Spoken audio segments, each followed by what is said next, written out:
Well, good afternoon. It's 1 o'clock once again with your Tito J here at All About Safety. And we promise we'll give you a very good show today. We have a very,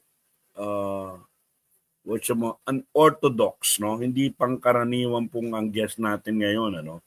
Normally, we have engineers, we have um, people in the construction business.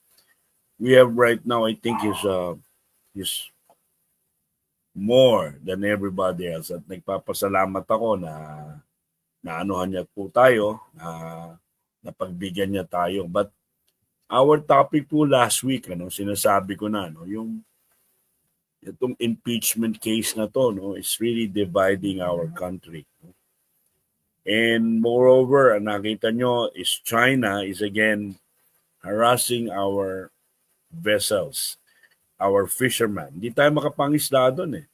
So what do we need? We need cohesiveness pagsasama-sama.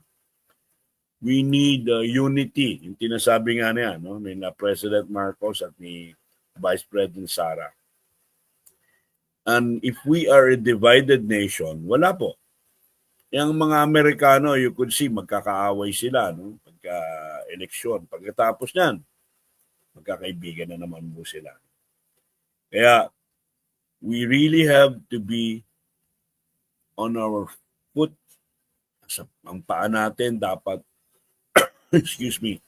naglalakad patungo po sa ating pag-asenso, hindi lang po sa pagiging safety, kundi sa pagiging mautak natin.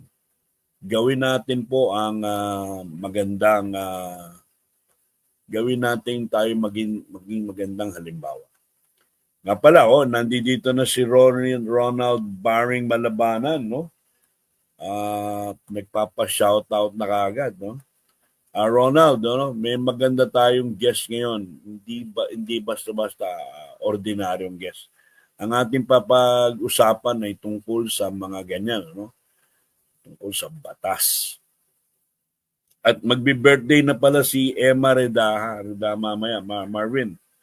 Next week yata, 67 years old na. Happy birthday next week si Emma Redaha.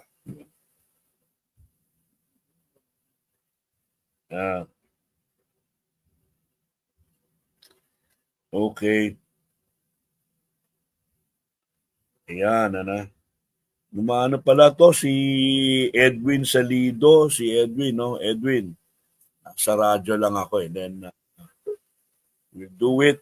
We'll be having good fun, So, andi dito na ngayon, ang ating Marvin. Before, it's already 1 o'clock. We will need to give our guests at bago natin papasukin ng guest natin, muna si Kat. You're on air. Magandang hapon, Kat. Magandang hapon sa iyo sa ating mga tagapakinig at tagapanood. Okay, Kat. Now, ang ating pong guest, as I've said, Kat, is hindi siya, unorthodox. So normally, we have a technical people. Technical din siya, Mamors kasi sa isang abogado, But ating yung topic ngayon, para sa ating lahat. Ang ating pong guest ay si Attorney Edward Marvin. Si Marvin, pasukin natin na si Attorney. Ayan, okay. Ang ating pong guest ay si Attorney Edward Chico. Isa po siyang law professor, a law firm partner, a bar reviewer, and an MCLE lecturer. So from the Ateneo Law School and UP Diliman graduate. Kat, cum laude siya, and finished the undergrad law degree in spite of being a working student. And he was an elementary and high school valedictorian. Wow. A columnist for the Daily Tribune and host of Tanggol Karapatan Veritas and Basta Batas, Vanguard Radio, political analyst, professional stand-up comedian. I watched his shows and one of the 10 funniest Filipinos in 2020. Wala pong iba. Si Attorney Edward Sigo. Attorney, magandang hapon po. Well, magandang Good hapon afternoon po, po. Sir Jay. And of course, kaya naririnig po ba ako? Malinaw naman po yung aking boses po. So, magandang Opo. hapon po. Ano? At syempre, Didinig ko po kayo, Attorney, no? Medyo mahina lang ng konti. Nandito naman natin technical assistant si Marvin. Kat, kasi yung could you setting say a siguro few ng words aking, again to Attorney Edward? Good afternoon po, yung, ano ko Attorney lang po, sandali, Edward. tingnan ko It's lang po been yung a aking, pleasure. Okay. Ang Ayan, ating pong topic ngayon magandang hapon po. ang ating pong topic ngayon is about law of negligence, ano? Halimbawa 'yan, ano? Sabi ko nga 'yan sa ating mga safety practitioners, safety consultants, and even the safety officers, ano? Pag meron tayong may negligence sa Tagalog, kapabayaan, di ba? Merong yang kaukalan na Opo. na parusa. Paggalin na natin, sige, attorney na natin, ano ba yung law of, ano ba yung negligence, ano ba yung law of negligence, Attorney Chico, Edward Chico? Well, kasi po, no, kapag tayo po ay, if we go about doing our own thing, hindi ba, yung mga activities natin, mahina po ba yung mic ko po? Kasi pwede ko pong ayusin muna eh. Dito po sa ating setting. Naintindihan naman Kasi natin. may interview ako kanina. Marvin, ayusin mo nga yung mic natin, medyo mahina yung dating eh. Meron pong echo. Ayusin ko lang, sandali. Meron pong echo. Ayan, malakas na po? May echo pa po. Hindi ko po alam kung sandali. Bakit may echo, Marvin? Sa akin dito wala na. Sa'yo, Kat, may echo pa ba? Ako? Ayan, okay na po? Wala ka. Ayan, Si okay. Attorney may echo. Okay na po? Wala po yata. Okay na po, Attorney. Okay naman po yung mic ko po now? Malakas na po? Opo. Ayan. So anyways, Okay na po, malakas kapag na po, sinabi Attorney po kasi Edward. natin, Nag-mute lang ako eh. okay na, okay. Salamat po. Well, gusto ko lang ipaliwanag po na kapag tayo po ay nakihalubilo sa ibang mga tao, no, may pananagutan tayo na maging maingat. May pananagutan tayo na maging responsable, no. In fact nga, kahit yung exercise ng karapatan mo, yung kahit karapatan mo, kailangan ini-exercise mo yan in such a way na hindi ka nakakaperwisyo o nakakagambala sa iba. Kasi, di ba, ang konsepto natin ng pagkakamali, yung sinasadya. Sinasabi mo lagi, hindi ko naman sinadya eh. Hindi ko naman gustong mangyari yon. Pero kahit hindi mo gustong mangyari, kung meron kang kapabayaan, at nagkaroon ng damage or injury doon sa ibang tao, posible kang makulong. Posible kang magbayad ng danyos, ano? So you will not only just be held civilly liable, even criminally liable, pwede kang makulong. Halimbawa, ikaw ay nagmamaneho. Kung nagmamaneho ka, una sa lahat, inaasahan maayos ang pagmamaneho mo. Sumusunod ka po sa mga trapiko. Kapag hindi mo ginawa yan, meron kang nabangga. Pwede yung nabangga mo na yan, maaaring humingi ng danyo sa'yo. Bukod sa danyos, pwede ka pa niyang ipakulong. Kasi po, ang konsepto ng criminal offense sa Pilipinas, yung pong sinadya, o meron tinatawag na pagpapabaya or negligence. Kaya dapat maingat po tayo palagi. Ganun po pala, no? So, ayan, so kailangan natin, no, maging maingat tayo, no? Safety kasi may kaukalan, excuse me, parusa. So, sabi nga, no, kung nabasa mo ba yung balita na meron driver, no, na pababaya ata ng isang flyover, Marvin, ano? Tignan mo nga yung balitang yon, ano? Yung ilan na namatay eh. So, yung mga apat, inararo niya. So, hindi sa safety. So, Attorney Edward, ganun po, halimbawa, yung very, very recent na balita na yan.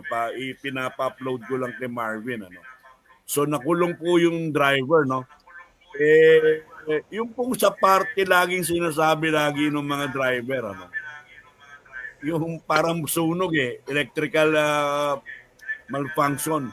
Dito naman sa pagmamaneho, sasabihin walang preno. Pwede mo sabihin namin lagi na wala kaming preno? Well, marami ho kasing factors, ano. Maganda yung definition ng civil code doon sa negligence, ano. Yung negligence po is a Apo. case by case basis because it is dependent upon the circumstances of time, place, and event. So, anong ibig ko sabihin? Yung negligence depende sa napakaraming bagay. O, halimbawa, sasabihin mo na wala ng preno, pero napakabilis mo naman magpatakbo. Di kahit po nawala ng preno yan, dahil mabilis kang magpatakbo, meron ka rin pang papabaya. Hindi mo pwedeng sabihin, na kung hindi ako nawala ng preno, siguro hindi ako makakabangga. That is true. Pero kung hindi ka mabilis magpatakbo, mas madali mong mamamaniobra yung sasakyan. Pangalawa, more importantly, may iwasan mo yung dapat tamaan. Kasi napanood ko to sa YouTube tsaka sa balita. Yung truck naman ay napakabilis base dun sa mga testigo ang pagtakbo. Kung sasabihin mo na nawalan ka ng preno, yung damage hindi ganun kabigat o kalaki kung ikaw ay sumusunod sa batas trapiko. So, wag ho nating masanay na ina-ascribe natin yung ibang mga causes na responsable po sa ating pagpapabaya. Kasi pag maingat ka, hindi naman mangyayari ganun kalaking sangkuna. So, depende po yan kung nasaan ka, depende kung sino ka, at depende ang mga sa sirkumstansya. May isang kaso nga po sa Supreme Court. Yung jeep ay naaksidente. Nung naaksidente siya, madilim yung lugar. Nalaglag siya doon sa ginagawang ongoing project. So, sabi niya, hindi ko kasalanan yan, madilim yung lugar dahil madilim yan, wala man lang silang ilaw. Nalaglag ako dito sa ginagawang bangin, hindi ko nakasalanan yan. Anong sabi ng Korte Suprema? Hindi, kasalanan mo pa rin. Kasi kahit madilim dyan, lumalabas base sa mga ebidensya, nakabisado niya yung daanan na yun. Kasi doon ang ruta niya palagi. So he knows for a fact na merong ongoing excavation project doon. So kaya kahit madilim doon, dapat alam mo na pagdating doon mag-iingat ka dahil alam mo merong ika nga may butas. Pero dahil dyan sumigi ka pa rin, negligent ka pa rin. So in this case, there is negligence. Kung ako naman halimbawa, first time kong dumaan sa lugar na yon, hindi naman ako mabilis magpatakbo. Tapos meron palang ongoing excavation project na aksidente ako. Maaaring sabihin ko hindi ako negligent kasi hindi ako familiar sa lugar. So kagaya na sinabi ko, ang negligence case by case basis. Pwede mong sabihin, hindi ko, tawag dito, kasalanan niya, bigla siyang tumawid. Pero ang bilis mo naman magpatakbo. Kasi kung hindi ka mabilis magpatakbo, kahit bigla siyang tumawid, maiiwasan mo yon. Dahil kung ikaw ang may hawak ng kotse, ikaw yung may last clear chance. Ito pang madalas mangyari, sir. Bumubuntot ka dun sa kotse. Tinitailgate mo. Biglang promeno, nabangga mo. Sasabihin mo ngayon, bigla siyang promeno. Kasalanan mo yon kasi kung hindi mo siya tinutukan, kahit bigla siyang promeno, hindi ka babangga. So, ang usapin po ng pagpababaya, lalo na sa batas trapiko, hindi siya absolute. Kasi di ba sa taong bayan ganyan? Ay, absolute yan, siyang may kasalanan. Hindi. Depende yan sa mga factors. So, kaya dito sa pinakita nyo na video, sa tingin ko lang kung hindi totoo na palyado yung brake niya, mas malaki ang pananagutan niya, mas mabigat. Pero kung sakaling palyado man yan, sa tindi ng bilis ng papatakbo niya, obviously may negligence siya for which he can be held civilly and administratively liable. So tandaan po natin yan, we have to be careful. Alam nyo ba, even when you exercise your right, you cannot also exercise it arbitrarily. So halimbawa, meralco ka, di ba? Hindi nagbabayad yung household. Siyempre, pwede mo siyang putulan ng kuryente, di ba? Pero kung puputulan mo siya ng walang notice, normally dapat may notice ka. O binibigyan ka ng isang araw, pag di mo na bayarin ito, puputulan kita. Eh pinutulan mo kahit walang notice. Eh maaari kang managot sa batas. Hindi mo pwedeng sabihin karapatan ko namang putulin yan dahil hindi siya nagbabayad. Oo nga, karapatan mo. But you should have exercised your right in good faith. O halimbawa, party mo. May pumasok doon, gate crusher. Hindi ko naman in-invite si Engineer J. Pumasok siya ngayon doon sa party. Hiniya kita, pinagtabuyan kita. Sabi ko, nakakahiya ka. Kapal ng mukha mo. Di ka naman invited, nandito ka, napahiya ka. Can you hold me liable? Yes. Hindi ko pwede sabihin na karapatan ko siyang paalisin kasi party ko yun eh. Sasabihin ng korte, yes, karapatan mo paalisin dahil hindi mo, party mo yun, hindi mo siya na-invite.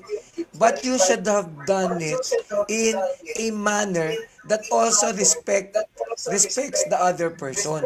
You have to be in good faith. So sa bandang huli ho, kahit maganda ang layunin mo, kahit karapatan mo pa yan, you are always expected to act in good faith, always in may due care, at meron pong hindi pagpapabaya. Okay, ang galing pero tingnan mo yung mga batas natin, tayo sa engineering, may mga kaakibat na responsibilidad, Kaya dun sa nuclear energy na binabanat natin ni Brad Pitt sa gobyerno, meron tayong responsibilidad. Hindi rin natin sabihin, i-turn on yung switch. Kailangan natin ng kuryente. Nasabi ngayon ni Atty. Edward, meron tayong mga kakipad na responsibilidad. But before we go on, Marvin, paano lang natin si Marvin De Leon, si Lisa Mayo, si Bobot Magsale at si Regs Pag, at kanina si Ronald Barin Malabanan. So, eto ngayon, Atty. Edward at Sir Kat, tatlong hari, ida-download ni Marvin yung nangyaring aksidente wherein 4 people died. Okay?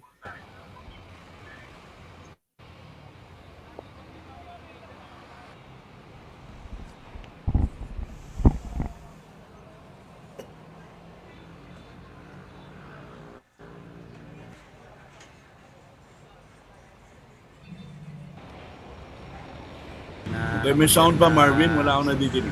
Wala naman preno. Tapos na marami na sigasan. Nawala ng preno tapos Marami na sigasan po. Nawala. maraming nasagasaan. Anong ginawa So yan, nakikita nyo, 4 people died of this accident due to negligence. Preno na. Ang tanong ko lang dito, Atty. Edward, Siyempre kami. yung po bang may-ari, Siyempre, wala naman siya, hindi siya nakasagasa, Ano po ang Marami na liability sigasan. naman ng Tulungan namin yung may-ari doon ng na truck na yan at dahil aksidente. sinasabi Tulungan na namin pagbuhat ng mga hindi siguro kondisyon motor. or Tinulungan niyo yung mga paano po nakita ang niyo mga ano ng nakatulong batas dito ng Tinulungan namin. responsibilidad naman ng may-ari. Papunta naman ulit po dito. Sabi lang tinawagan naman. Siguro sir, tagli po muna natin yung video kasi sumasabay po Hindi sa naman. atin pong usapan po Pero para na- maipaliwanag natin. Okay, Okay, sige po. i-mute na lang po muna yung sound po. Pero pupunta naman po dito. Sige po, attorney. Ayan o, kasi Dito nadidinig na may po natin. traffic lang. Galing Ayan. po kayo saan yung truck? Ay, nadidinig ko Pasig. pa din po yung Speaker. interview niya. So, sumasabay po kasi nadidinig ko po dito, sabay po yung Baliches. salita natin. Patanggal po muna natin sa inyo pong technician yung pong sound noong video or patanggal na natin yung video. Umalis kayo saglit, ba't po kayo umalis? Yan, okay Ayan, na. oo. Sige Well, po, go ahead, una-una, attorney. meron lang akong, ayan, may comment lang ako, pag tinignan mo yung video, yung mga nasagasaan ng truck, piping-pipi talaga yung mga kotse. So alam mo, pag nakita mo na ganon, ibig sabihin mabilis ang pagpapatakbo niyan. Hindi pwede na ganun ang magiging aksidente ng mga sasakyan na yun o yung damage, ganun ang kalala kung mabagal kang magpatakbo o naaayon doon sa speed limit. Kaya nga yun ang sinasabi ko. Even assuming for the sake of argument na yaan ay nawalan ng brake, meron pa ring liability. Kasi ang tindi ng damage there can only be one conclusion even looking at it. Mabilis siyang magpatakbo. Ngayon po, sino ang liable? Depende po sa cause of action. Meron tayong tinatawag na torts and damages, ano? Sa 2176 ng Civil Code. So, kapag yan ang idedemanda mo, civil case lang yan. Ang pwede mong panagutin, unang-una sa lahat dito, yung driver. Kasi siya yung negligent. Pangalawa, pwede mo rin pong idemanda ng sabay yung operator or employer, yung boss niya. Bakit po? Kasi sa 2180 na Civil Code, liable din yung may-ari, yung employer, sa negligence ng employee. So what do I mean by that? Kung nagtatrabaho sa akin si Sir J, negligent si Sir J, may napahamak, liable din ako sapagkat hindi dapat ako, liable din ako sa pagiging negligent mo. So ang defense po ng employer, hindi ako nagpabaya sa pagpili ng tamang driver. Kung negligent man siya, tiniyak ko na qualified siya. So at the end of the day, ang employer po liable din sa negligence ng employee. So pag magsasaba ka ng petition for damages, ano ba yung damages na pwede mong hingin? Yung tinatawag pong actual damages. So halimbawa, nabangga sa sasakyan mo. O kung magkano nagastos mo sa pagpapagawa ng sasakyan mo. Okay? O kung na-ospital ka pa, magkano ginastos mo sa pang-ospital mo. Kunin niyo po lahat ng resibo na yon. Yung resibo na yan ang magiging ebidensya nyo para mapatunayan nyo kung magkano ang ginasta mo. Pag wala pong resibo, kahit pinagawa mo pa yan, kahit gumastos ka pa ng 300,000 para i-repair yung sasakyan mo, hindi mo na mababawi sa korte yan. Kasi ang sabi po ng Korte Suprema, yung actual na damage, yung actual na ginastos mo para maayos yung damage, dapat may ebidensya. So yung mga resibo, yung mga bill, ipepresent mo. Pag nawala nyo ho yun, hindi nyo na itago, nako, hindi nyo na mababawi yung actual damages. Pangalawa, may tinatawag din tayong moral damages. Ano yung moral damages? In bad faith, o yung pagpapabaya, grossly negligent, sobrang walang kwentang tao siya, sobrang pagpapabaya. Pwede ka pamingi ng moral damages at malaki-laki din ang amount niyaan. Kaya nga lagi ko sinasabi, kung employer ka, piliin mo maigi yung employee mo. O may driver ka, tiyakin mo na may lisensya yan, tiyakin mo na may karanasan, tiyakin mo na background check mo. Kasi pag hindi mo siya na background check, lumalabas na ito pala'y talagang pabaya at ito'y nakasagasa. Ang liable hindi lang po yung driver mo, pati ikaw.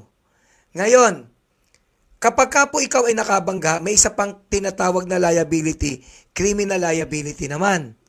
So bukod doon sa torts na sinasabi ko na civil case, pwede rin ako magsampa ng sabay na criminal case kasi independent civil action sila sa batas. Yung criminal case naman, pwede kong idemanda ng driver nung tinatawag natin na reckless imprudence. So kagaya nito, may namatay. Reckless imprudence resulting to homicide. May pagkakakulong po yan. Mas mababa nga lang ng kaunti kumpara doon sa sinadyang pagpatay. Pero makukulong ka rin. Now, sabi po sa Revised Penal Code Article 100, if you are criminally liable, you are also civilly liable. So pag dinimanda ka ng kasong kriminal, hindi ka lang makukulong. Magbabayad ka din ng danyos. Ngayon, pag kasong kriminal ba, pwedeng maging liable ang employer? Pwede po kapag insolvent yung driver. Ang tawag sa batas, ang employer sa criminal case ng reckless imprudence, subsidiarily liable. Nagiging liable lang siya pag bangkarote o walang pera yung driver. Example, nabangga mo ako, Sir J. Dinemanda kitang kasong kriminal, reckless imprudence. Okay. Sabi ngayon ng korte, may pabaya ka, makukulong ka halimbawa ng 6 na taon. Kunwari, bukod sa 6 na taon, pinagbabayad ka ng mga nagastos ko, actual damages, 300,000. May moral damages pa na halimbawa 200,000. So 500,000 ang utang mo civilly sa akin. Bukod sa makukulong ka. Wala kang pambayad talaga, mahirap ka lang. Pwede kong isama yung employer sa kaso. siya ang magbabayad. Kasi ang employer sa criminal case, nagiging liable siya kapag walang pambayad yung employee. Sakla pala, So no? kaya pag criminal case, idedemanda ko kayo lang. Hindi pa kasama employer. Pero kapag guilty ka na, wala kang pera, makakasama yung employer. Doon naman sa tort, civil case, sabay kong pwedeng idemanda agad yung employer at employee sapagkat ang pananagutan nila parehong direct. So pasensya na po kayo, tinatry kong in-layman, but I would assume malinaw naman po ang pagpapaliwanag. Malinaw mahirap po, pala, no? malinaw. Malinaw. So, dapat tayo, no? Kaya nga ang programa natin all about safety, no? Bago tayo pumanik ng mga sasakyan, kanyang blow bucket, diba? Battery, lights, oil, water, and everything. Huling-huli yata dyan yung self, no? Na you're physically fit to operate yung truck na yan. Yung truck is considered a heavy equipment. Paano naman po, attorney, no? Siyempre, may insurance yan, eh. Binayaran na yung walang namatay, no? Binayaran na yung nabangga. Nabangga yun, eh. Ginawa na yung kotse niya, eh. Pwede pa ba yung nabangga, i-demanda pa rin yung driver ng Ayan, buti. nakabangga sa Ope, kanya? buti po tinanong niya yan, ano? 'Di ba kadalasan nabangga kita, Sir Jay? 'Di ba? So, Oo. tapos magpa-file tayo ng police report. O, magsasabi tayo ng documents. So, sasabihin mo naman sa akin, insured naman yung kotse ko. So, yung insurance company, ibabalik sa'yo yung nagastos mong pagpapagawa o ipapagawa nila yung sasakyan mo. Sabihin na natin, ang nagastos ng insurance company ay 500,000 pesos. Diba? So, pag nagbayad ng insurance sa inyo, nagkakaroon ng tinatawag na subrogation. Ano yung subrogation? Yung karapatan mo na maningil sa akin, dahil ako nakabangga sa'yo, pinapasa mo ngayon yan dun sa insurance company. So, yung insurance company, pwede ngayon akong idemanda by right of subrogation. So, marami pong motorista sa atin, akala nila, pag nabangga nila yung isang tao, tapos eto naman tao na to may insurance, mag-comply lang sila sa documents, lusot na sila. Ay naku, hindi po ganun yun. Pag nagbayad ng insurance company doon sa nabangga mo, yung insurance company pwede ka pa rin nabulin. Bakit? Kasi sabi sa batas, ang dapat managot, yung talagang may pananagutan. Sino yung may pananagutan? Yung nagpabaya. Sino yung nagpabaya? Ako. Otherwise, unjust enrichment yun. 'Di ba? Iba ang nagbayad, ako naman ang may kasalanan. So, kaya po, hindi po totoo na kapag insured yung sasakyan nung nabangga ninyo, wala na kayong pananagutan. Basta mag-admit lang kayo ng kasalanan, punta lang kayo sa pulis, gawa ng police report, hindi po enough yun. Tandaan mo kahit gawin nyo yun, pwede ka pa rin habulin ng insurance company by right of subrogation. Yan. Kaya kailangan, no, na mga nakikinig sa atin, mga ka-safety natin, ano, kay Engineer Boy Chong, no, kailangan lagi tayong kondisyon ang ating sarili. Paano naman po, halimbawa, ako bilang kami ni Sir Kat, mga senior citizen na kami, but, we still love to drive. Pero minsan, yung faculties namin, hindi na 100%. Nabangga ko yung coaching ganon. Pwede ko bang sabihin, sorry, senior citizen ako? Well, syempre po, hindi Nalabo po ang mata? yun hindi po lusot yun, hindi ba? Kasi kung matanda ka at hindi mo na kaya, di dapat wag ka nang mag-drive. Di ba? That's number one. Sa bandang huli nga kasi, ang kapabayaan ay case by case basis. So, hindi mo pwedeng ilusot yung pagiging matanda sapagkat ang lusot lang dyan kung matanda ka, di wag kang mag-drive. Kasi sa bandang huli, dapat maingat tayo dahil baka makakasakit tayo. Kahit nga sa pagmamahal hindi ka basta pwedeng magmahal na lamang kasi baka meron kang masaktan. Di ba? At napakahirap kapag may nasasaktan ka. Di ba? Mabigat ang pagmamahal. Ang pagmamahal parang padating na bagyo yan, engineer. Alam mo kung bakit? Kasi kahit may pag-asa, hindi ka pa rin sigurado. O, ngayon, ang tanong na lang, nagkaroon na ng away, di ba? Ikaw ay nakasagasa, di ba? Ikaw ang may kasalanan. Unang-unang gagawin mo bilang isang mahusay at mabait na tao, dapat hindi ka mayabang. Dapat magpapasensya ka agad. 'Di ba? Ikaw na mag-sorry. Sabihin mo, kasalanan ko. 'Di ba? Huwag ka na gumawa pa ng mga issue na obvious naman ikaw may kasalanan. Don't justify. Be humble enough. Kahit sa relasyon. Pag nag-away kayo ng mag-asawa mo, asawa ko nga eh. Kahit siya mali, ako nagsosorry. 'Di ba? Humility is important. Walang pride sa puso mo. Walang pride sa puso mo. Alam mo kung bakit dapat walang pride sa puso mo, engineer? Alam mo kung bakit? Yeah po. Oh, kasi ang Bakit pride po? kasi parang brief yan. Hanggat hindi mo binababa, walang mangyayari. Oh. Pero sabi sa akin ni Professor Tatlong Hari, alam mo iho, sa tanda kong ito, kahit hindi ko ibaba, may nagaganap. Tinatabi lang daw ni Professor, di ba? So, ultimately, there has to be humility. Marami akong nakitang kaso, kahit nabangga mo yan, dahil alam naman nila na hindi mo naman talaga gustong mangyari yan, madali kang mapatawad kung ikaw ay may humility. Nakikita ko sa mga traffic altercation, nag-aaway-away pa eh. Pag may kasalanan ka, admit it, move on, and be responsible. Yan ang maganda. Kat, building physicist Kat Tatlong Hari. Alam nyo po, Attorney Edward, si Kat Tatlong Hari po. Isa po yan sa pinag-aral ng, ano nyo yun karango nyo yun sa UP. Pinag-aral sa ng Republika ng Pilipinas para mag-aral ng nuclear physics to run alam yung ko po, Bataan Nuclear Plant. siya ang nag-research nitong Bataan Nuclear Power Plant eh. Naalala ko po yan eh. Si Professor Tatlong Hari, sobrang sikat po siya sa UP kasi po isa siya sa mga tumulong para magkaroon tayo ng nuclear power plant. Kaya lang siyempre ang daming nangyari. Yes. But I could just imagine with an expert like him, 'di ba? I'm pretty sure kung natuloy man yung power plant na yan ay magiging safe, maayos at beneficial sa atin. Sobrang idol ko po kayo, Prof, sa totoo lang po. Kilalang kilala kayo Salamat po pagdating dito naman sa sa inyong power plant.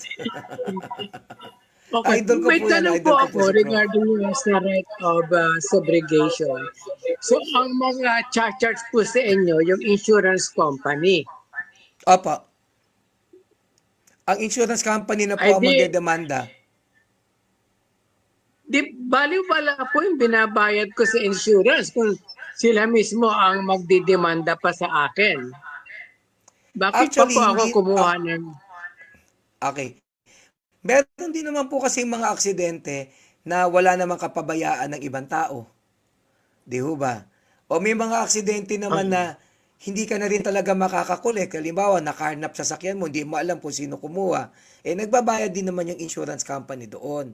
Kaya lang sa bandang huli, sa batas, meron po tayong doktrina na kung sino ang may kasalanan, siya ang papanagutin. Kadalasan sa banggaan, malalaman mo kung sino yung may kasalanan. Binibigyan ng pagkakataon ng insurance company na habulin yun.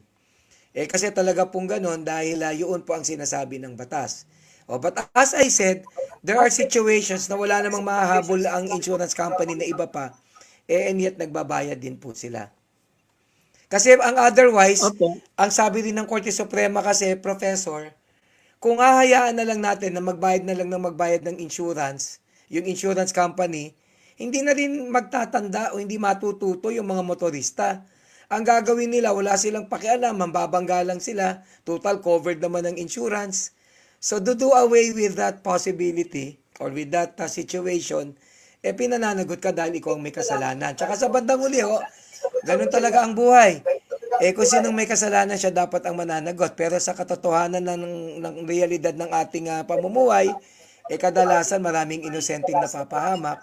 Kaya nga nandiyan ang batas para tingnan maigi kung sino ang dapat maging responsable. Okay nga po, kasi may alam ako na yung iba, talagang sinasadya nilang ibangga yung sasakyan nila para magkamaroon ng body repair, ma-remodel. Pero Prof, linawin ko lang yan Ang meron pong tinatawag, ang kontrata po ng insurance, ang tawag po diyan eleutory contract. Ano yung eleutory contract? May element of risk. So, on the part of the insured, nagbabayad ka ng premium taon-taon. O ang risk mo diyan, posibleng hindi ka mapahamak, wala na, hindi mo na mababawi yung premium mo. On the part of the insurance company naman, ano yung risk nila? Ang liit ng binayad mong premium, 30,000 lang halimbawa. Pero pag nabangga ka, worth 700,000, babayaran ng insurance company yon. So may element of risk. Ang operative word yung risk. Pag risk, hindi ka sigurado. Pwedeng mangyari or mangyari. So kapag sinadya mo, wala nang risk. So hindi liable ang insurer.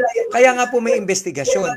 Halimbawa, parang ano na tong ano ko, pangit na itong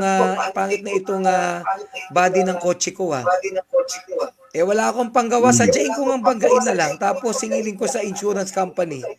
Pag nalaman ng insurance company na sinadya mo yan, the insurer is not liable to pay. Kasi po, ang pagbabayad po ng insurance, meron dapat element of risk. May tinatawag na risk distributing device. So pag sinadya mo, baliwala na ang insurance doon. Kasi lugi ang insurance. Isipin mo magkano ang premium. Kunyari po kayong dalawa, ang premium nyo tig 30,000, 60,000. Tapos bigla nyong sasadyain. Tapos babayaran ko tig 500,000 kayo. Hindi makatwiran yon. Kaya sa insurance, hindi pwedeng sadyain. Kinakailangan mangyayari na ito na hindi natin sinasadya. Hindi kagaya ng pagmamahal, kailangan sinasadya yan Ang insurance hindi. Ang galing talaga ng mga explanation ni attorney. Dapat, Kat, imbitahin kita kung may racket yan si attorney, well uploaded, well received, yung akalain mo nga, artista talaga si attorney Edward. Meron nga pala rito, medyo anuhin ko lang, bago ikakambyo ko lang ng konti, para sa ginagawang radyo tong at relo tong radyo natin, yung All About Safety. It's already 1:37 in the afternoon, and this radio program All About Safety is brought to you by JLF Project International Inc., mga experienced riggers, lifting, and transport contractors. So sila po yung nagpapanik ng mga bagay, ng mga sensitive and expensive machinery. At katatapos lang nila dyan sa May Laguna, wherein they lift ang mga 8 tons slave chiller at 5 tons ng master chiller sa isang data company. So wala po, zero accident. Even yan, Attorney Edward, we have bought an all-risk insurance. So tubo yung insurance sa amin. I'm not saying pero walang aksidente. We paid the premium, so walang naging aksidente. So Wala all na is yun. well. Oo. Yeah. So, Attorney Yung- Edward, meron kasi ditong nag-cut, meron nag-suggest dito na nakaraan. Yun ba raw mga naging guest ng All About Safety, mag-reunion kami.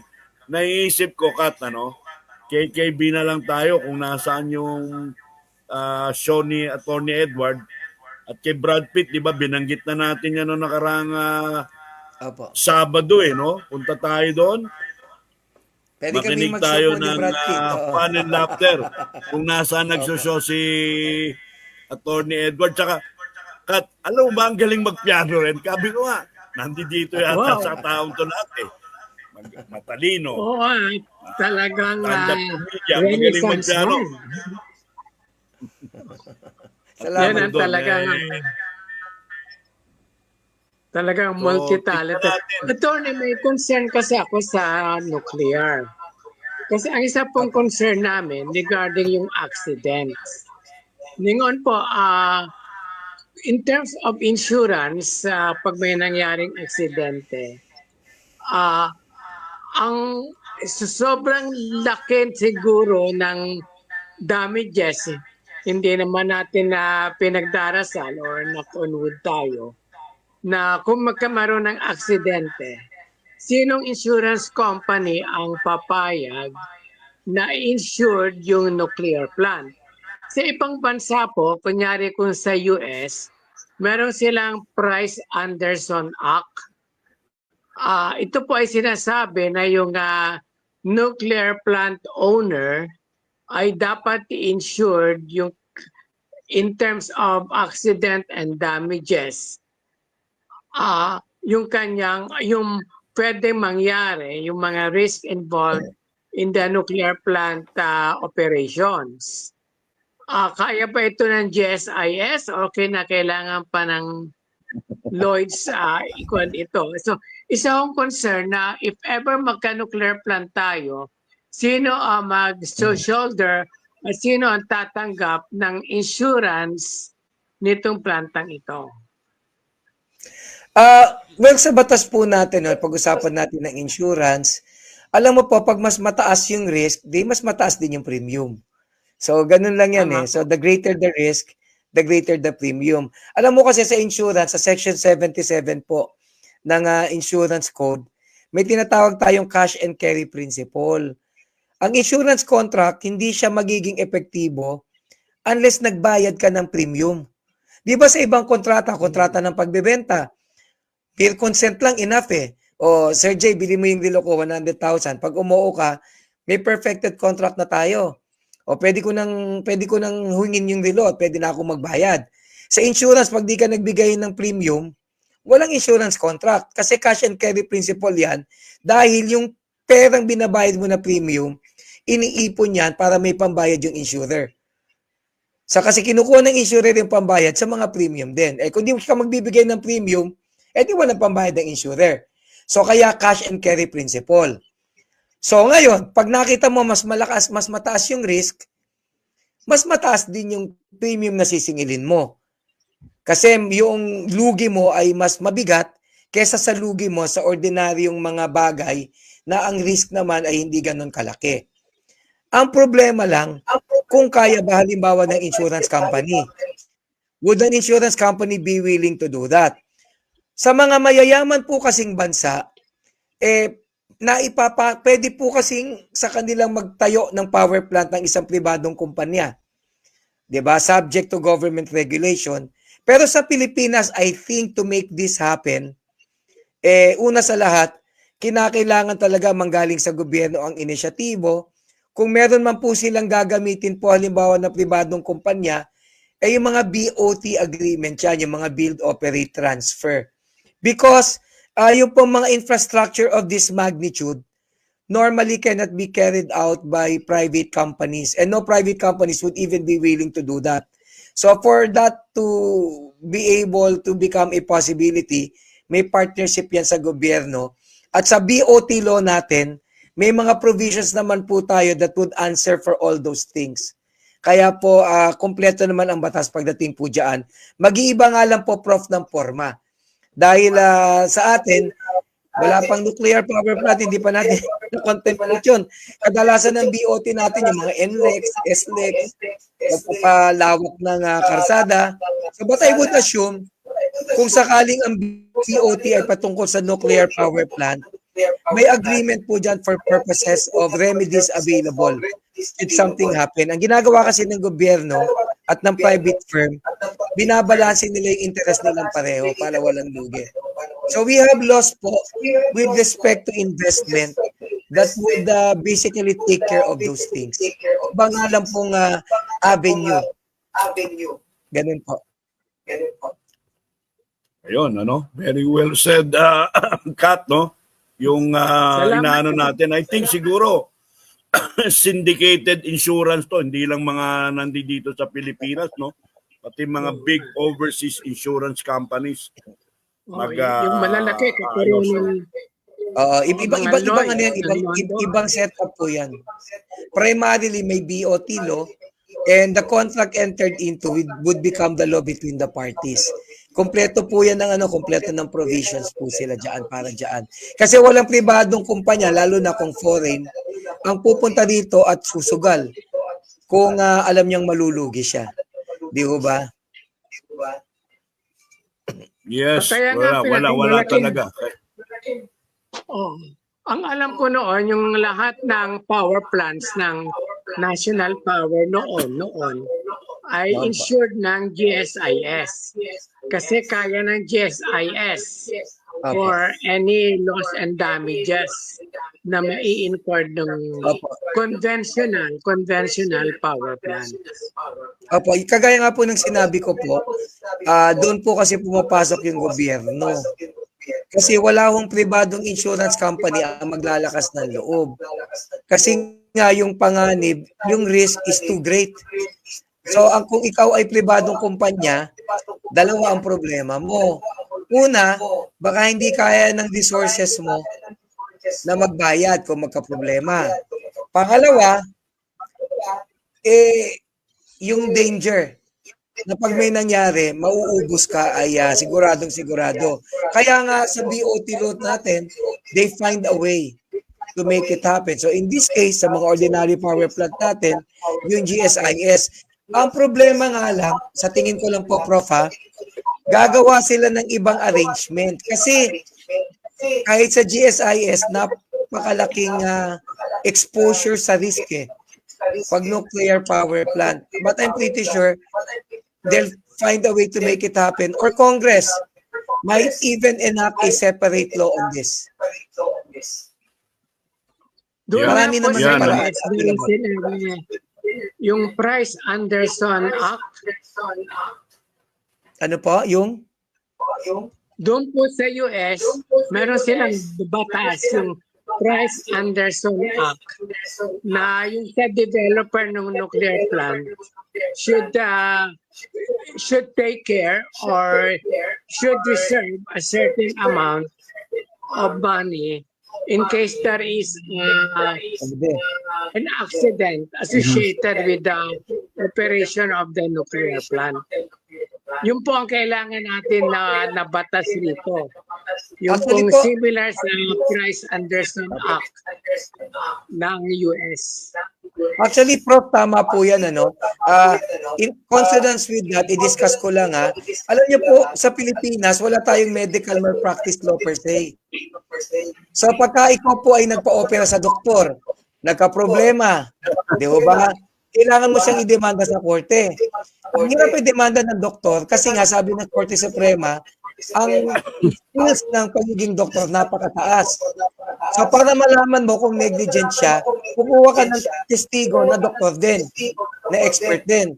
Sa Pilipinas, kuyog mentality ang mga doktor, walang gustong mag-testify para sabihin niya na may kapabayaan yung kabaro niya.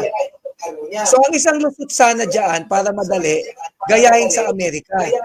Sa Amerika, may insurance po ang mga doktor. Ano ginagawa ng mga doktor? Nagbibigay sila ng premium. Para kung meron silang naagrabyado sa operasyon, may napahamak sila sa operasyon, may pakukunang pondo para ibayad doon. So yung kapareho po yan yung binabanggit po ni Professor. Sa Pilipinas, walang ganun. Kaya pag ikaw ay naagrabyado ng doktor, walang pondo na pwedeng automatic na ibayad sa'yo. Kasi walang insurance, walang medical malpractice law dito Pangalawa, kung idademanda mo naman siya sa korte sa issue ng pagpapabaya, kagaya ng dinidiscuss natin kanina, ang tanong, sino ang may kapabilidad magsabi na nagpabaya siya? Di yung doktor lang din. Yung abogado hindi doktor. Yung judge hindi doktor. So hindi ko pwedeng sabihin nagpabaya yan. Sabi nga ng Korte Suprema, ang medical practitioners hindi sila insurer of health. Hindi porkit nagpagamot ka, gagaling ka. Hindi porkit nagpo-operasyon ka, mabubuhay ka, pwede kang mamatay. So hindi porkit nabatay may pagpapabaya. Ngayon, paano mo mapalabas yung magpapabaya? Sino magsasabi? Doktor lang din. Sinong payag na doktor na tumistigo? Sa Pilipinas, halos wala.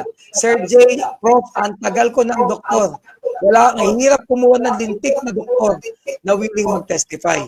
Kaya ganda ng ni-raise na issue ni Doc, it's about time na merong pananagutan yung mismong practitioner. O kung developer ka ng power plant, merong batas dapat na mag-set aside ka ng fund to answer for possible liabilities. So kung doktor ka, either mag-set aside ka ng fund, babayaran mo taon-taon, o may insurance ka for medical practice, o di para pagka merong naagrabyado, may pambayad. Ang problema sa Pilipinas, kulang tayo ng mga batas ngayon. Alam niyo kung bakit? Kasi maraming lobbyist sa Congress. Alam niyo ba, Prof. Engineer, yun lang issue ng medical malpractice law. Gagayahin natin sa Amerika para may pondo sana na pagkukunan. Ang daming doktor ayaw. Yung mga congressmen na doktor, hindi pinayagan yung batas. Kasi ayaw gumasta ng doktor taon-taon sa pagbabayad ng premium. So sa bandang huli, power plant man yan o ano man yan, eh pagkakataon tayong ayusin yan kasi kaya namang gumawa ng batas. Kaya ang tanong, gagawa ba? Eh kahit sa pagmamahal, iba ang tinitignan sa tinititigan, Sir Jay. Alam mo yan, Sir Jay, marami ka nang minal at pinaluwa. Yung malawak talaga yung salitang negligence pag sinasabi natin, Sir Kat, ano? Kasi itong Yes. nuclear power plant, it's a two-blade sword, ano? We need a nuclear power plant dahil because of the high cost of electricity. And we have found out that the nuclear, anong tawag dan yung mga nuclear pellets niyan, ano, would run into a longer span of time bago siya maubos. So, ang isang bansa katulad ng Pilipinas, no, we need energy to develop our industries. Eh, meron nga ngayon, meron yung risk. Pero as you could see, Attorney Edward at saka si Kat Tatlong Hari, no, nakikita niya naman. Since 1986, wala naman tidal wave na nangyari doon. Wala namang major earthquake na nangyari doon sa vicinity na yon. So had we operated that plant, ang daming benefits na nangyari. At nagkaroon tayo ng mga experienced nuclear engineers, technician, and so forth. But ang question nga safety. Sabi nga ni Engineer Ronnie Dagal, saan mo tatapon yung mga nuclear waste? So, sabi naman ni Kat Tatlong Hari, this has been solved already. This has been addressed already. But it gets keep on ping-pong and ping-pong and ping-pong back and forth. So, wala. Walang mangyayari. Mataas ang kuryente. At saka Katulad syempre nga po, ng... Okay po. Tsaka pangalawa po, from a historical standpoint, may political angle kasi dito eh. Kaya yung issue ng nuclear power plant is a supposed remnant, a reminder of the alleged Marcos dictatorship. So, siyempre, yung mga ayaw sa martial law, ano, they want to do away with anything that would remind them of martial law. Kaya yung usapin ng power plant talaga, nagka-aberya. Pangalawa nga po, yung two schools of thought nga, yung mga environmentalists who are worried, at yung mga eksperto naman na kagaya ni Prof na nakita na may mga safety nets or measures. But of course, reality has it that developed nations have been utilizing power plant for ages. At kung nagkaroon man ng Chernobyl, at kung nagkaroon man ng tsunami dito sa Japan, birang-bira din naman yung aksidente kumpara doon sa hindi aksidente. Yun nga lang, pag nagka-aksidente, mabigat talaga. Kaya pagbabalansin mo yung interest, hindi natin alam kung anong tamang gawin. Kaya nga po nahihirapan kami ni Brad Pitt at yan si nuclear physicist and lead assessor na si Kat Tatlong Hari are for the opening of the Bataan nuclear plant. Or kung sabi nga ng iba, maluma ng kotse, no, 1986 model, baka ang kanyang functions is no longer there. It's no longer Babaguhin na talaga mo yan. Kailangan. Pero Pero analog pa yan eh. Nga, analog pa ang sistema dyan. Hindi pa digital.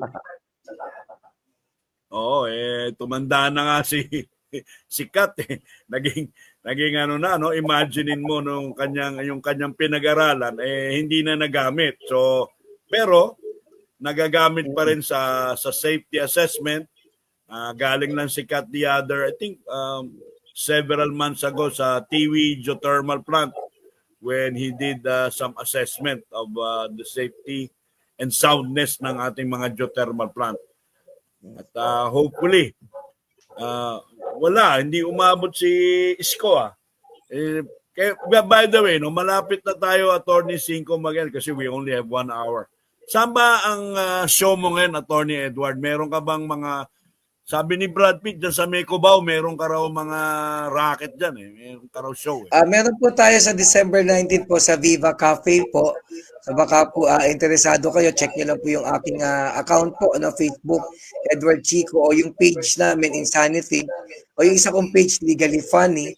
At January po, abangan ninyo, naghahanda ako ng show na kasama naman po si Brad Pitt. Ayan, kaya antayin niyo po. I enjoyed it eh. Gusto ko nga ako nga maging ano na rin eh, stand-up comedian. I think it releases all of your yung bang vibes and then tsaka may analyzation pa no si Attorney Edward no.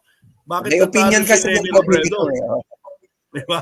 Attorney Edward, ina-analyze mo eh, bakit natalo si Vice President Lenny Robredo eh, no? Kasi nga, yung mga puro mga salasal nasa Ateneo, mga sinasabi nila na this person will not win, ano? We have overlooked the power of the masses na we should, sabi nga ni Attorney Edward, we should have educated them, no? Ngayon, itong all about safety, ini-educate tayo ng ating mga negligence natin, ano? Kailangan ayusin. May tanong nga si Pam pero nasagot mo lang, ano ba? Babasahin ko lang, baka mamaya magalit naman, ano? Question niya, ano? Question po, if say driver mo nakabangga, will the owner be liable to pay as well? Who should be held liable for the payment of the damages? More power. Ayan. So, pwede mo ulit sagutin na Sir Edward, pero nabanggit mo na di ba? Nasagot na po. Kabangga, merong liability dahil ikaw Yung hindi kanyang mo employer, yung kanyang operator. Oo. Yes. So may ano, no? Ayan, nanonood din sa atin itong si another safety officer, si Si EJ Pam Salascal. Ferrer ang kanyang... Pam Ferrer, taga-Aromata ka ba? Pam? O kasi diyan ako nag-shoot sa Aromata pag-aari yan ng kaibigan natin si Senator Jimmy Bondoc. Ayun. Oo, Yung Aromata. Aromata. Maganda dyan sa Aromata. Naku, napakagandang lugar din yan. Ang sarap kumain dyan. Yung kanilang smoked meat, napakasarap dyan. Tsaka masarap tumambay dyan sa Aromata. Yes. Hopefully, mandyan tayo uli no? Kat, no? Kayo ni Brad Pitt, no? Sabi ko nga, ayusin natin dyan sa Aromata, no? Nandiyan dyan, no? Sinano ni Pam, no? Inano niya, no? Mabilis talaga, very observant si Attorney Edward, Kaya nakikita niya lahat, no? Meron pa pala akong mga katanungan, ano? Tungkol naman uli sa batas, ano? Yung mga halimbawa naman, no, yung nabangga mo, bumaba, galit na galit. Medyo tinaas yung kanyang polo, may baril doon. Ano ba pwedeng ikaso doon? Ganon, Attorney Edward. Well, siyempre, depende ka anong ginawa mo. Pwedeng great threat, pwedeng coercion, di ba? Pwedeng slander. Kasi hindi mo naman pwedeng hiyain at mura-murahin yung nakabangga sa iyo, no? At hindi mo siya pwedeng takutin. Sa bandang uli, hindi mo pwedeng ilagay ang batas sa iyong kamay. Pwede ka namang magdemanda. Kung siya may kasalanan, di i-demanda mo for reckless imprudence, di ba? Maraming mga tao, mainit ang ulo, dapat careful tayo. Kasi minsan pag uminit yung ulo mo, ginagawa mo yung mga bagay na wala ka ng pakundangan kung ito ba ay safe para sa iyo rin. O parang yung mga tao na nagpo-post na lang ng screenshot sa Facebook, yung mga tao na walang ginawa kundi mag-post ng picture ng walang paalam kasi gusto nilang iyain yung tao dahil sa sobrang galit nila. May pananagutan sa batas yan. So sa bandang uli, if somebody would do something wrong, di ba? If somebody would wrong you, di ba? If somebody would cause you some sort of damage or injury, ang remedy mo, pumunta ka sa korte, magdemanda ka. Huwag mong ilagay yung kamay ang batas sa iyong kamay. May umutang sa akin si engineer, hindi nagbayad, dihiyain ko siya sa Facebook. Post ko yung picture niya. Diba? Tapos sabi ko, walang kwenta tao ito, malasubas. Bagamat karapatan kung maningil ng utang, karapatan mo rin na pangalagaan ng iyong reputasyon. Ang mangyayari niya, madidemanda ako na cyber libel. 8 taon din ang pagkakulong niyan, Sir J. Diba? So we have to be very, very careful. Simpleng banggaan, dapat kakalmado ka lang. Kasi baka may masabi ka dyan na pagsisisihan mo sa bandang huli. Lalo na nga sa social media, we're talking about safety. There has to be safety in social media.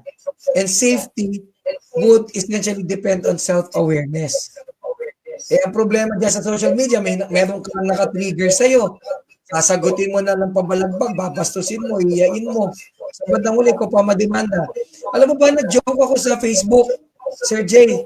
Sabi na isang nag-comment kasi nga ayaw niya yung joke ko.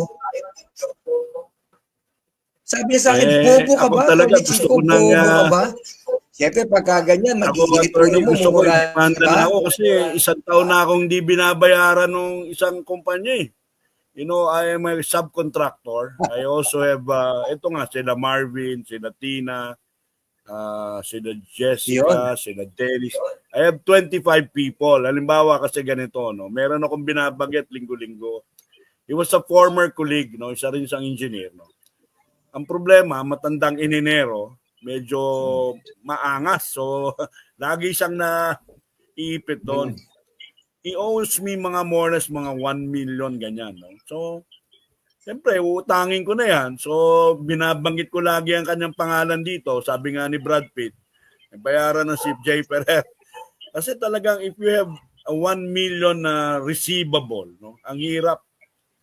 Tapos, Ganito naman po yan, Sir Jay. Yeah. Depende po yan sa malis. Kasi isang elemento po ng libel yung malis. Eh kung ito, hindi mo na mahanap yung tao, talagang hindi mo na alam, hindi ka na kinokontak, eh pwede mo namang i-justify yung pag-call out sa kanya. Pwede. Huwag lang ho yung pagko-call out na sobra pa. Halimbawa, inuhusgahan mo na yung pagkatao, talagang minamaliit mo siya, pinalalaban mo, papadura siya. Walang problema naman. Pero kung dahil dyan lang naman, pero kung ganyan lang naman at in good faith, sinasabi mo lang naman na bagbayad ka na ng utang mo dahil madaling i-justify na wala kang malis kasi 1 milyon yan. Ang laking halaga. Pangalawa, hindi siya nagpapakita. Pangatlo, hindi mo na rin mahanap kung nasaan. O pwede naman pagka ganon. Kasi isang elemento na life malis. Wala na siya doon sa kanyang opisina. Yes, exactly. Tatago na siya. Pero anyways, ang payo ko lang, kung may alam kayong ari-arian siya, may bank account kayo, Sir Jay, kung may alam kayong ari-arian niya or bank account niya, i-demanda mo na lang sa small claims. Kasi sa small claims, isang hearing lang, di mo kailangan ng abogado, yung judgment nun, executory agad. Ang remedy certiorari, which is difficult. Mas maganda, meron ka ng judgment. So ganito ang gagawin mo, Sir Jay, punta ka sa korte. Small claims. Pero kung 1 million, pasok pa sa small claims eh. Ang small claims po ba? Regular case, 1 million lang naman eh. Kaya lang kasi we are a subcontractor. Hindi, medyo nagkamali na kayo eh. Medyo nagkamali kayo, sir. Dapat niyaan, ini-small claims mo na lang. Kasi small claims, isang hearing lang. Tapos hindi mo kailangan ng lawyer. Eh, ni-regular case mo, pwede din naman. Gagastos ka nga lang ng medyo malaki. Siyempre, may mga appearance and gano'n. Tsaka matagal. Eh, ito kasing small claims, mabilis. Sana pala natanong mo ko nun bago ka nag-demand. Nag-issue ka na ba, Jay, ng demand letter? Oo, madaming beses na. Dalawa yan eh. Dalawa yung nag-hit sa akin. Yung isa nga, kasi ganito, kwento ko lang, di ba? Katulad niya, attorney, abogado siya, we never ventured into legalities, di ba? Ngayon, yung mga ibang tao naman, yung pangalawa, hindi siya ininero. Ano siya, broker siya, no? So, tinanong sa kanya ng kliyente kung pwede nang ipatong yung mga chiller doon. Eh, hindi pa pwede. Malambot daw eh. Pero kung ako, sasagutin ko, okay na yon, eh, ground-bearing pressure eh. But, ganun. So, kulang na kulang talaga tayo sa isang oras, eh, no? Dapat talaga tayo mga 2 oras at sinasabi natin, no? Magkaroon din tayo ng major sponsor. Inatawagan ko si Attorney Claro Certeza, no, na city administrator yan dyan sa Makati. O kaya yung ibang mga ibang mga factory ng pintura, yung mga binibigyan natin Marvin ng mga endorsement na baka po pwede maging sponsor tayo at ang ating maging topic itong nuclear energy, no? Maayos natin. Pero Sir Kat, Attorney Edward, we have reached the 1 hour limit of our show. And I think for our parting words, Attorney Edward, inyong parting words po dahil 1 hour na po tayo. Well, siguro po maging maingat, pakikitungo natin sa ating kapwa-tao, no, maging mindful tayo na sa bandang uli importante we are in good faith. Maraming salamat po Sir Jay sa pagkakataon at syempre sa idol ko si Professor Tatlong Hari, at sa pagkakataon na binigay niyo sa akin. Maraming salamat po. Thank you very much. So, Kat, ikaw naman, your parting words, Kat. Siguro patuloy natin ang pag-aaral ng batas kasi hindi natin pwede maging excuse yung ignorance of the law. So sa lahat ng aspeto ng batas, dapat may continuing education tayo. Salamat po. Okay. So ito ulit si Jay Ferrer, nagsasabi sa inyong smile and be safe. Professor, physicist, Kat Tatlong Hari at si Sir Edward Chico, maraming pong salamat. At sa mga nakinig sa atin, see you again next week at sa programa nating All About Safety. Marvin, take it away. Bye-bye. Every Saturday, 1 to 2 p.m., let's all listen to your Tito J. Perez, the professional safety and skills advocate on air. All About Safety is brought to you by JLF Projects International Inc., experienced and skilled people handling your sensitive and expensive machinery. They do rigging, lifting, trading, and transport your equipment safe and economical. If you think safety is expensive, try an accident. Or you can call on them at j.ferrer@jlftransport.com.ph or